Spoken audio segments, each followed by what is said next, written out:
Go back 30 years. Drive through any American suburb. Look up. Every few houses, you would see one. A silver dome spinning on the rooftop, turning slowly with the breeze, pulling hot air out of the attic without a single watt of electricity. No motor, no monthly bill, no contractor required.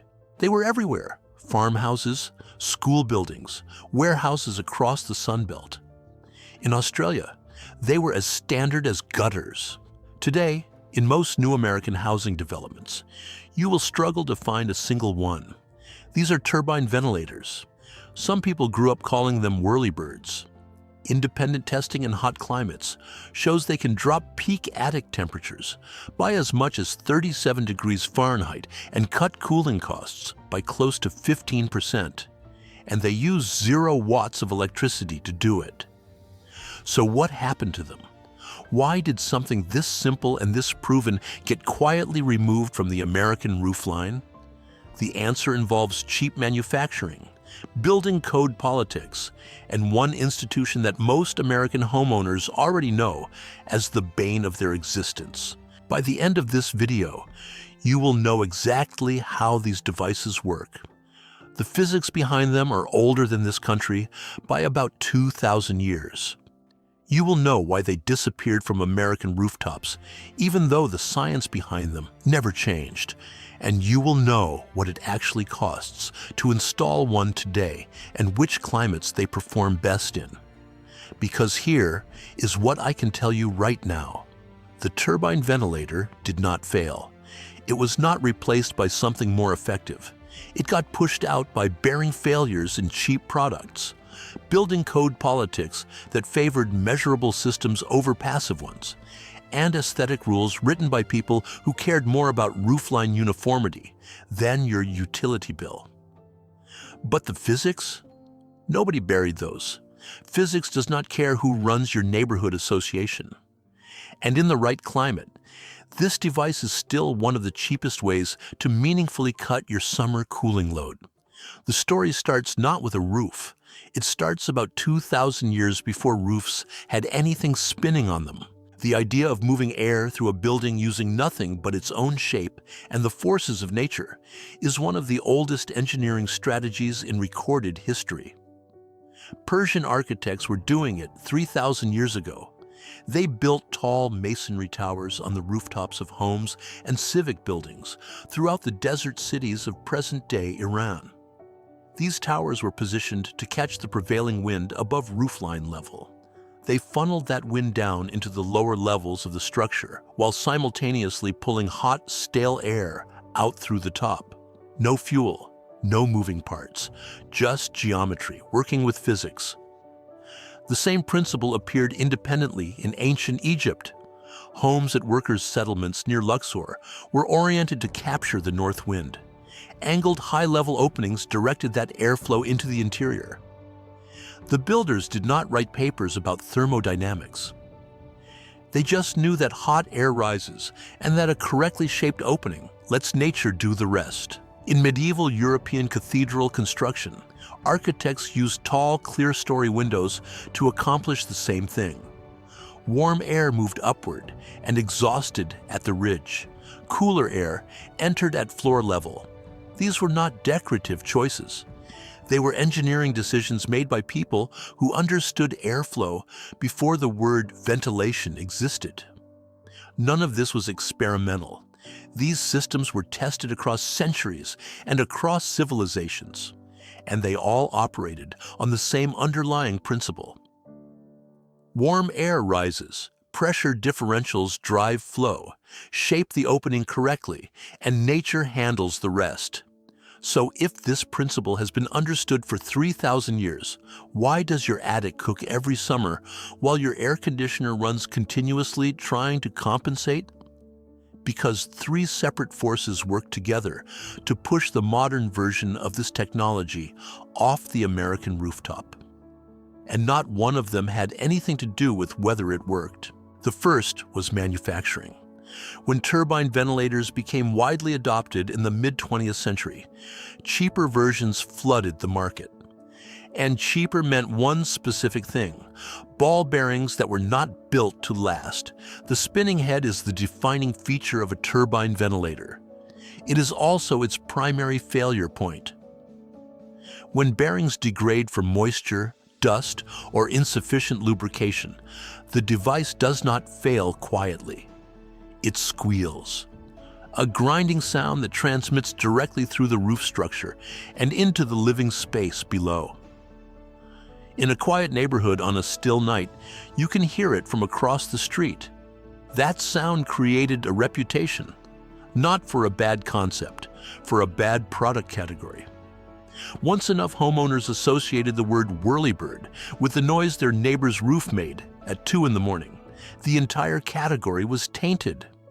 The bad units defined the good ones. The second force was the building code. Through the 80s and 90s, American homes became more airtight and energy efficient.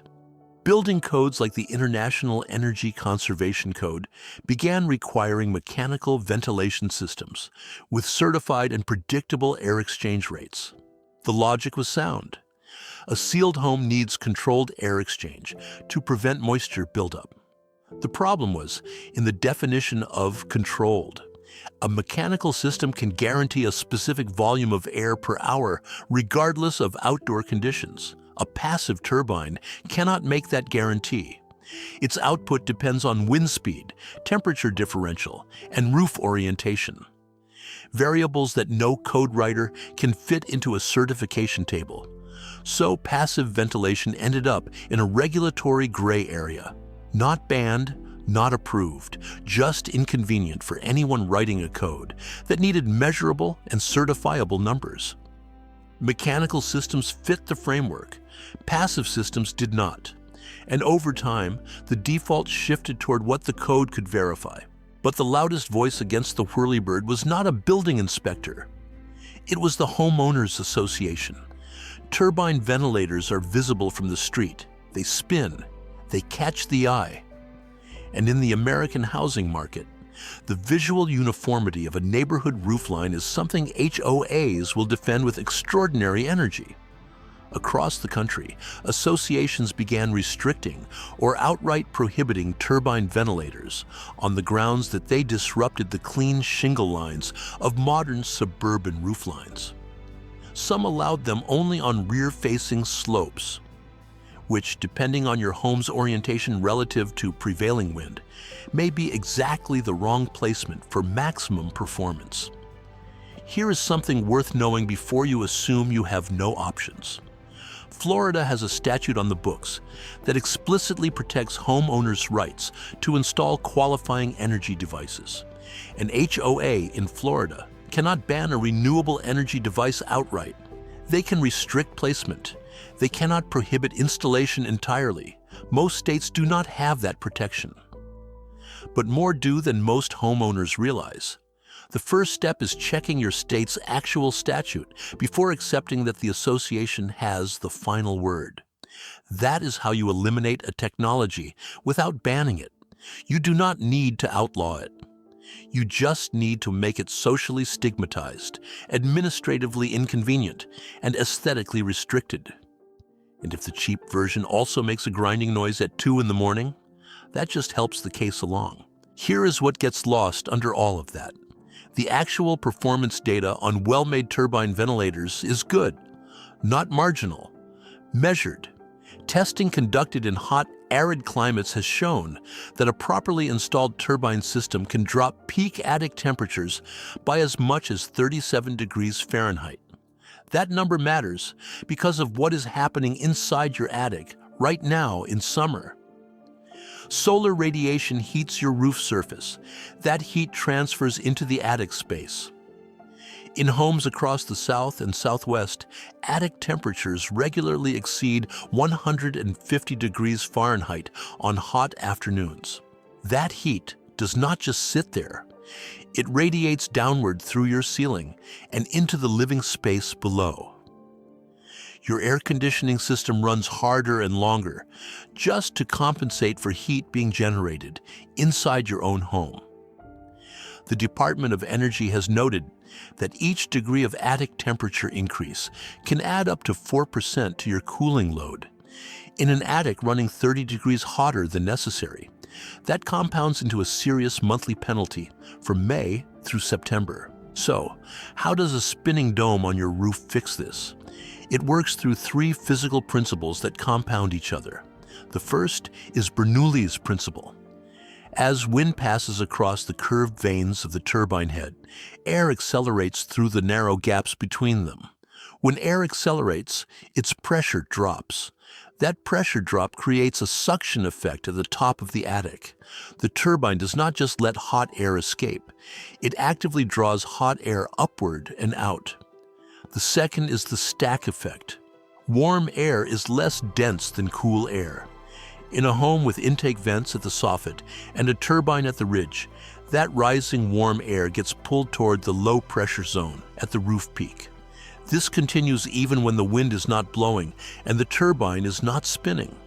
The stack effect keeps air moving as long as a temperature differential exists between the attic and outside air. The third is the Venturi effect.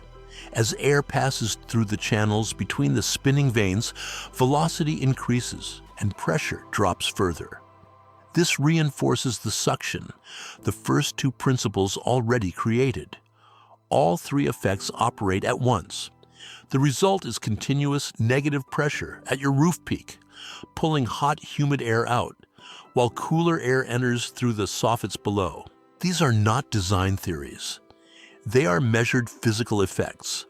One study found that properly installed turbine systems produced average annual cooling bill reductions of close to 15%. A 12-inch unit moving in a 5-mile-per-hour wind can move between 250 and 350 cubic feet of air per minute. A 14-inch unit can push close to 500 cubic feet per minute under the same conditions. Because the device consumes no electricity, every dollar reduction in your cooling bill is a pure gain. No operating costs to subtract. Samuel Ewart filed the patent for this device in 1910. He described it as a spinning cowl that sits on a roof and exhausts stale air with no fuel source and no human input of any kind. His patent was granted in December of that year. The fundamental operating principle has not changed since. What has changed is who decides what goes on your roof. So, should you install one? The answer depends almost entirely on where you live. If you are in the Gulf Coast states, the American Southwest, or anywhere across the Sun Belt where summers are long and wind is consistent, the turbine ventilator is still one of the most cost-effective attic upgrades available. The math is straightforward. A standard 12-inch turbine costs between $20 and $80 in materials. A 14-inch unit runs a little more. Professional installation adds between $100 and $300 per unit, depending on roof pitch and access. For most homes with an attic between 1,200 and 2,000 square feet, 2 properly positioned units is enough. At that total investment, the payback window in a hot climate typically runs 3 to 5 years through reduced cooling costs alone. After that, the savings continue with no additional input required, and there is a second return most people overlook. Attics that run cooler put less thermal stress on roofing materials. Repeated extreme heating cycles break down asphalt shingles from the underside over time. Proper attic ventilation extends shingle life. The device pays you back in 2 ways at once. For homeowners dealing with HOA restrictions, there are 2 practical paths forward. The first is to check your state statute before accepting the association's position as final. Florida's Energy Device Protection Law is the best-known example. Other states have similar provisions written into property rights or consumer protection law. Find out what the law actually says where you live. You may have more legal standing than the HOA's letter implies. The second is placement. Most HOA restrictions are written to cover street-visible slopes. A turbine installed on the rear slope of the roof facing the backyard often falls outside the language of the restriction entirely. You may give up some performance if the rear slope does not face the prevailing wind. But partial performance from a legally installed device beats zero performance from one you were talked out of. If you live in a cold northern climate or in a tightly sealed modern home that already runs mechanical ventilation, this device is probably not the right fit. In winter, moisture inside the attic can freeze the vanes, and in an airtight home, an uncontrolled passive exhaust point can disrupt the pressure. Balance your mechanical system was designed to maintain. But if you are paying real money every summer to cool a house with a superheated attic working against your air conditioner and you live somewhere the wind blows, 2 whirlybirds on your roof might be the most unglamorous and most effective home improvement you make this year. The HOA may not love it. The energy industry has no interest in telling you about it. But the stack effect does not care about either of those things. It never has. If this was useful, the simplest thing you can do is share it with someone who has been fighting their summer cooling bill and does not know this option exists. And I want to hear from you. Has your HOA ever blocked or restricted a home improvement that would have saved you money? Whether it was this or solar panels or anything else entirely, drop it in the comments. The more specific these stories get, the clearer the pattern becomes. We are going to keep covering the technologies and building methods that work and that the industry has no interest in promoting. If that is the kind of knowledge you want, make sure you are subscribed.